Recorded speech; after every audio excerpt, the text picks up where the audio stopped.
fade. Ooh, it's pretty. 4, 3, 2, 1. Ow. I hit my hand. Hey friends, welcome back to Bible Fun with the Duns. Today we read Ezra chapter 2. Let's get started. Okay, so let's go ahead and let's be honest about Ezra chapter number 2.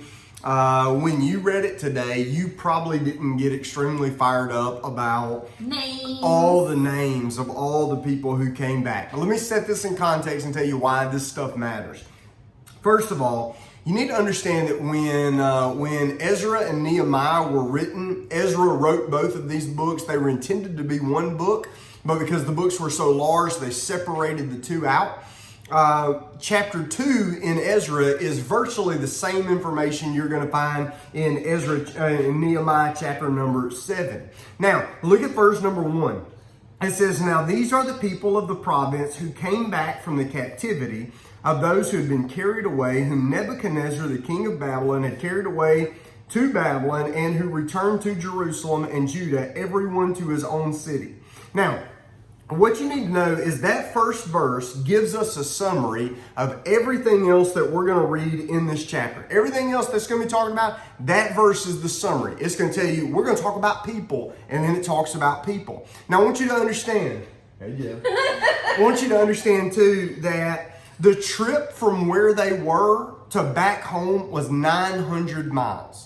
So if you're traveling by walking or by caravan, you're on a camel, you're on a what? 900 miles is a ton of a journey, okay? Can you imagine all the stories that must have happened and all of the events like that must have happened on this huge journey? Well, let me ask you this. How much of that did you read where it told you all that happened on that journey? Nothing. Which means that the point of this story is not to tell you what happened on the journey. It's to tell you the people who made the journey. Why? Because the people are what matters here to God. Ezra chapter number 2 is like the membership roll of those who were willing to say among God's people, I'm not going to sit back and let God do something and me not be involved.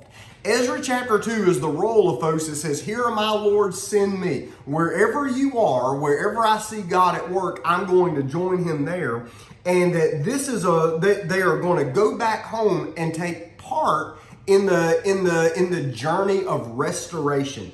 You'll notice that when you're seeing through this, verses about 3 through 20 list people by their families, whereas verses 21 to 35 list people by their city or village. So not only does God know their name, but he also knows where they're supposed to be. Every group that's not listed on this, that's not listed on here, is kind of put through an examination process a little later in this chapter. And I want you to do this. I think it was Terry Cobble. You always say whenever we read through like Numbers and all and the genealogies. Let your eyes fall on every word. All right, say that again. Let your eyes fall on every word. Now, they may not be exciting, but we're to let our eyes fall on every single word because we're supposed to see this not as a list, but instead as every person is a promise that was made and a promise that was kept because God had brought his people home. And by the way, here's why this is beautiful.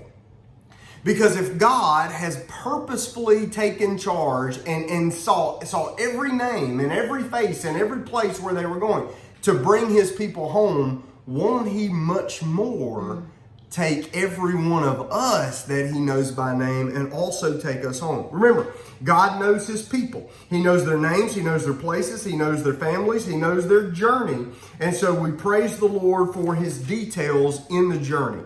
Now, overall, this group doesn't sound small. This is the group that's repopulating the entire nation. And it doesn't sound like a lot of people. Matter of fact, it only sounds like 50,000 or so people. Imagine a whole country with a population of about 50,000. The group doesn't sound huge, but we need to remember God's just getting started in this process. He's got a plan for the future. And God is really good with making something out of very humble beginnings. Now, in verses 59 to 63, it talks about those who could not be certified. They didn't know their family heritage that would tie them back to being part of the people themselves, the nation themselves, and they couldn't certify of where they belonged before Babylonian exile. Remember, the Israelites kept meticulous notes. I'm going to tell you why I like this part. Not only are the people careful here to maintain purity and holiness in the priestly service, but even the people that couldn't be certified, were they sent back into exile? No.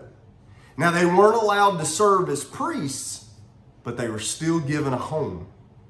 I'm going to tell you what, there are a whole lot of us who look at our lives and go, after all we've done, there's no way God would give us a place among his people. And here's what's true. None of us are worthy of anything, but he sure doesn't keep us out. I like that. I like that when you read this priestly service is very important. But then as the people begin to work, look in verse 69, he says, and according to their ability, they gave to the treasury for the work 61,000 drachmas, 5,000 minas of silver, 100 priestly garments. And so everything that was needed to do the work, God provided through the people that were going to be part of the work. And by the way, here's why this is beautiful. Because why did the Israelites go into exile in the first place? Because they were wicked. And above all the people, it was the priests and the leaders and the prophets and the head of the state that they were leading out in the wickedness of the people. But now, the priests and the people and the Levites and the heads of state, they were the ones leading out in this kind of recommitment to the Lord, this restoration moment. What helps me to remember what's going on in the book of Ezra, this is almost like a second Exodus, coming out of captivity back into the promised land, and God is making something new. And when I read that, I go, good grief, what about the next Exodus? Where God redeems the people of this world now and leads us into the true promised land and gives us a home there. When you read this, just remember, up ahead, God has plans to take us home too. That's what you need to remember when you read this. We'll see you tomorrow in chapter number 3. Bye.